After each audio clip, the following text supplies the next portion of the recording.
घर के प्लॉट का अग्निकोण यानी साउथ ईस्ट अगर बढ़ा हुआ है, खासकर दक्षिण साइड जो है, साउथ की साइड जो है, अगर वो वहाँ से बढ़ी हुई है तो वंश आगे नहीं बढ़ेगा, खासकर लड़का पैदा नहीं होगा। नमस्कार, मेरा नाम शालिनी सालेचा है और आज मैं आपको बताऊंगी कि अगर साउथ ईस्ट डायरेक्शन यानी कि अग्निकोण अगर बढ़ा हुआ है तो उससे क्या क्या परेशानियां होती हैं। हमें संतानहीनता झेलनी पड़ती है, हमें संतान नहीं होगी, लड़का स्पेशली लड़का नहीं होगा, वंश आगे नहीं बढ़ेगा और इन प्रॉब्लम्स को हम फेस करेंगे। बिल्कुल, अगर पहले से आपके लड़का हो जाता है और बाद में अगर आप ये मकान लेते हैं तो आदतें लड़के की बिगड़ जाएंगी, जो आपका बेटा होगा उसकी आदतें बिगड़ जाएंगी, उसकी आदतें सही नहीं रहेंगी, तो ये परेशानी का सामना हमको करना पड़ेगा।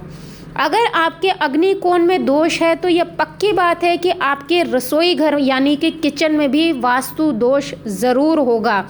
ये वास्तु दोष क्या करेगा कि गृहिणी जो घर की जो लक्ष्मी है, घर की जो लेडी है, घर की औरत है जो है, चाहे वो बहू हो चाहे वो माँ हो, उसके सीधे सीधे शरीर पे, सेहत पे असर करेगा, नेगेटिव असर करेगा। उसकी सेहत सही नहीं रहेगी, शारीरिक परेशानियाँ आएंगी, शारीरिक कष्ट सहन करने पड़ेंगे गृहिणी को।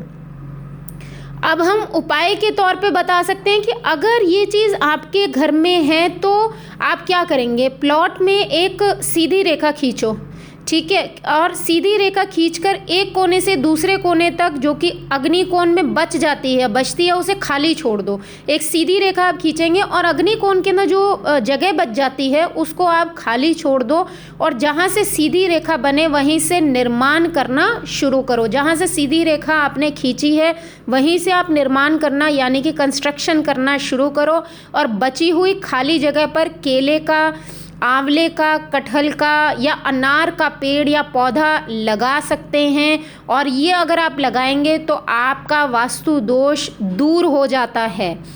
अगर ये सब संभव नहीं है तो इस कोने में शुक्र यंत्र होता है या लक्ष्मी का यंत्र होता है या मंगल का यंत्र होता है, उसे प्राण प्रतिष्ठा करवा के यानी उसको मेडिटेट करवा के उसको स्थापित करें, जिससे कि इस दोष से आप प्रभावहीन हो जाएं, आपको ये दोष इफेक्ट नहीं करे।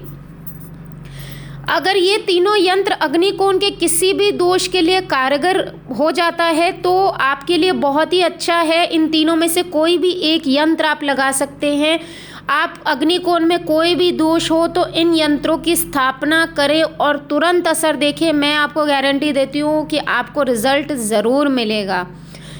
देखिए क्या होता है कि अगर आप ये यंत्र लगाते हैं या जो मैंने पेड़ पौधे बोले हैं वो अगर आप लगाते हैं तो इससे क्या होगा, साउथ ईस्ट डायरेक्शन का जो आपको नेगेटिव इफेक्ट है वो असर जो होगा वो बिल्कुल ख़त्म हो जाएगा और आपका कारोबार और धन का स्रोत यानी सोर्स ऑफ इनकम आपका बहुत अच्छा हो जाएगा। क्योंकि इससे ये चीज़ भी प्रभावित होती है कि आपका अगर साउथ ईस्ट कहीं ना कहीं पे प्रभावित है, बढ़ा हुआ है, तो क्या होगा कि आपका व्यापार यानी कि आपका बिजनेस हैम्पर होगा, बिजनेस खराब रहेगा, आपको तरक्की नहीं मिलेगी और धन के जो सोर्स हैं, स्रोत हैं, वो आपके ख़त्म हो जाएंगे। तो इस चीज़ का ध्यान रखें।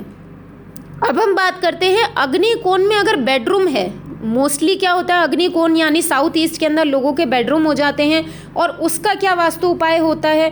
क्योंकि अग्निकोण में अगर बेडरूम है तो आपकी सबसे बड़ी नेगेटिविटी क्या होगी कि अगर वहाँ पे हस्बैंड वाइफ सोते हैं तो वहाँ पे उनके विचार कभी मिलेंगे ही नहीं, कभी भी उनके वैचारिक मतभेद हमेशा रहेगा, वो हमेशा लड़ते झगड़ते रहेंगे।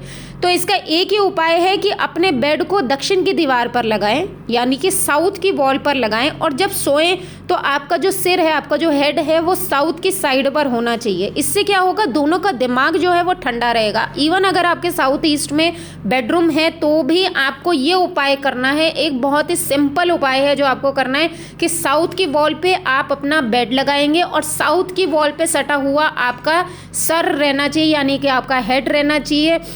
तो इससे क्या होगा, फेसिंग टूवर्ड्स नॉर्थ, आपकी लेग्स जो हैं वो नॉर्थ की तरफ रहेंगी। इससे क्या होगा, दोनों का दिमाग ठंडा रहेगा और वैचारिक मतभेद से आप बच जाएंगे।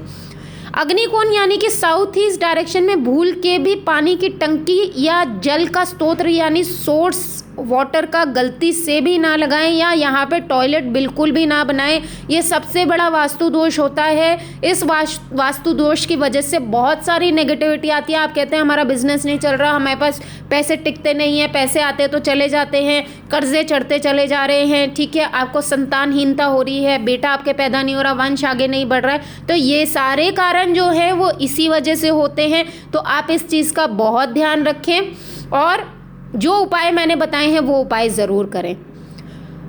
आशा करती हूँ आपको मेरा ये टॉपिक ज़रूर पसंद आया होगा। मेरे चैनल को प्लीज़ सब्सक्राइब, लाइक और शेयर करना ना भूलें। सब्सक्रिप्शन बहुत ज़रूरी है, सब्सक्राइब करें प्लीज़ मेरे चैनल को। Thank you so much, thanks a lot.